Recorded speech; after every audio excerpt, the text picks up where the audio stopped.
roles that oxygen and carbon dioxide play during incubation. This video is a response to a couple of questions I've got in the last week, and one was more of a statement, and that was that the embryo needs high carbon dioxide at the beginning of incubation, and so I need to address that claim because quite frankly it's not true. And the other question that I got was why, if there's such a high carbon dioxide content in the air cell, how does that affect the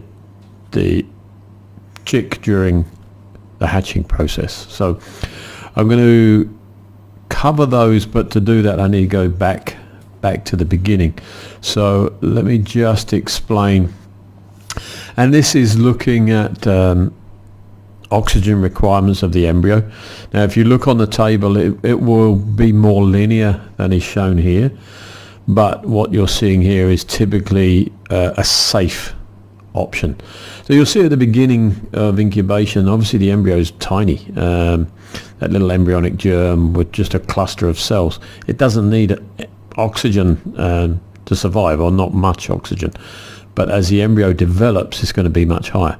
Now you'll see the CO2 profile in comparison to that oxygen requirements. Now the claim that high carbon dioxide is necessary for the development of the chorioallantois is not a new one, but there is absolutely no scientific there's no scientific evidence that this is the case, because we get very good development of the chorioallantois, but that's mainly based on decent turning during incubation. So this is just to show you that although high carbon dioxide at the beginning of incubation is not a negative, it doesn't do any harm, it's not actually giving you much help, not from that perspective. But the reason we seal the machine up and the CO2 goes high is not because we want high CO2. There's another reason for it, and I'll come on to that in just a moment. Now if you look here, this is how the embryo will breathe. So this little embryonic germ will fire out some blood vessels. Some will go to the yolk to pick up the reserves that it needs, and others will go to the inner shell membrane, and then they will take in oxygen and release carbon dioxide. So the best way of describing this chorioallantoic membrane, or the chorioallantois, is as a lung function before the lungs come into action. And one of the things you can do actually at transfer is you can actually remove the surface of the eggshell and see how well developed the chorioallantois is or not.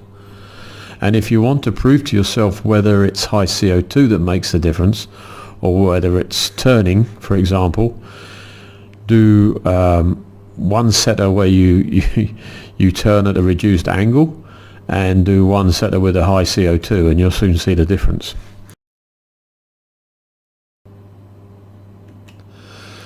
So if we look at this chart here, you'll see that this is talking about when the embryo uses the chorioallantois and the lung function.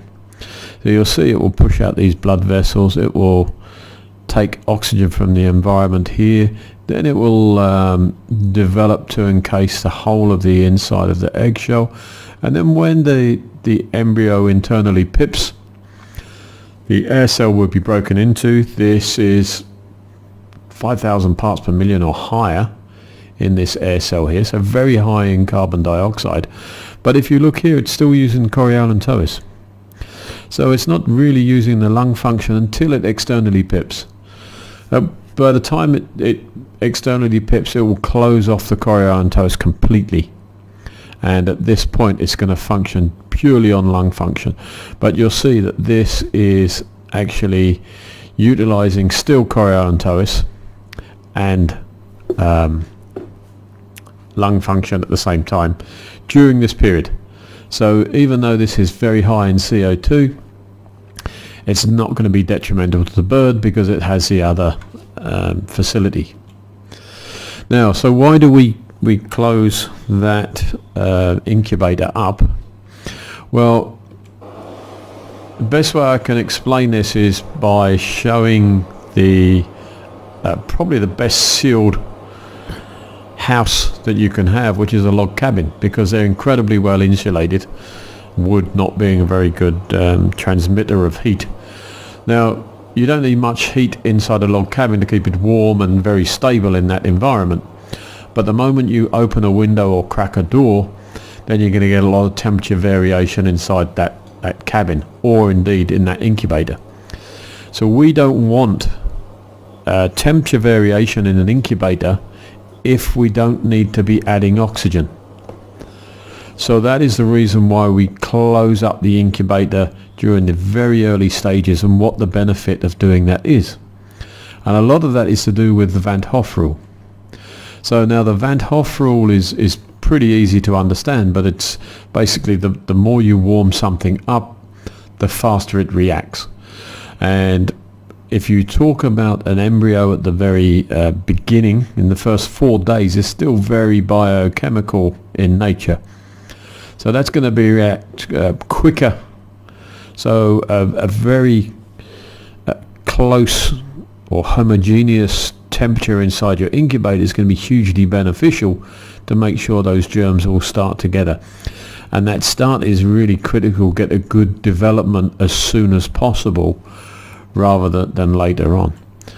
So here, if you look in the first 4 days, you've got very biochemical embryonic germs that are going, but the more they become biomechanical, then the less that temperature is going to have effect on them, right up to about 12 to 15 days, where it actually reverts and becomes a negative. If we look at the role of CO2 during hatching, for example, so you'll see that here that the eggs actually communicate if they're touching with each other. They tend to synchronize the hatch quite well. You'll see that chick has gone in, and so now it needs to clear the lungs because they're going to be full of fluid. But remember, while it's doing this, it still has chorioallantois. Now, once those lungs dry out, and it will vocalize, so it will start to make a noise. That vocalization is cooling the mother hen back onto the clutch, which is going to push up the temperature and reduce the oxygen. That mix of oxygen and high CO2 now, or reduced oxygen, high CO2, is going to produce corticosteroid, which is the stress hormone that actually is used in pigs, humans, cattle, to induce the birth.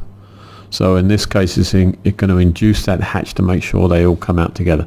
So I hope that answers the question.